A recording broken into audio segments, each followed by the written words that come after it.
পুজো আসছে, আর পুজোতে শাড়ি পরা কিন্তু বাঙালিদের কাছে একটা ইমোশন। হ্যালো, আমি প্রীতিকা। তাই আমি আজকে গিয়েছিলাম কৃষ্ণনগরের বস্ত্রবাজারের এই দোকানটাতে কিছু শাড়ি দেখার জন্য।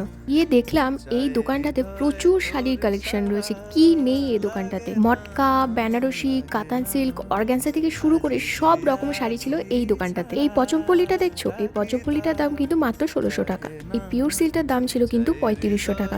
দাম অনুযায়ী শাড়িটার কোয়ালিটিটা কিন্তু বেশ সুন্দর ছিল। তারপরে দেখলাম এই মোডাল সিল্ক শাড়িটা, যেটা প্রাইস ছিল মাত্র ৯৫০ টাকা। মটকা শাড়িগুলোর প্রাইস ছিল কিন্তু মাত্র ৭৫০ টাকা থেকে, আর এর কিন্তু আরো অনেক কালার অপশন ছিল। তারপর দেখলাম এই হ্যান্ডলুম শাড়িগুলো, যেগুলো স্টার্টিং প্রাইস ছিল ৩০০ থেকে ৪০০-র মধ্যে। বিভিন্ন ধরনের হ্যান্ডলুম ছাড়াও এই দোকানটাতে আরো অনেক ধরনের শাড়ি ছিল, যেমন অর্গানজা, ইক্কত। এই ইক্কত শাড়িগুলো কালার কম্বিনেশন গুলো খুবই সুন্দর ছিল। ডিউল টোনের শাড়ি ছাড়াও ছিল বেনারসি শাড়ি, যেগুলো কম বেশি তোমরা বিভিন্ন রেঞ্জে পেয়ে যেতে পারো। তাছাড়াও এই দোকানটাতে গাদোয়াল সিল্ক, বিভিন্ন সাউথ ইন্ডিয়ান শাড়ি সহ বিভিন্ন ট্রেন্ডিং শাড়িও অ্যাভেলেবেল ছিল।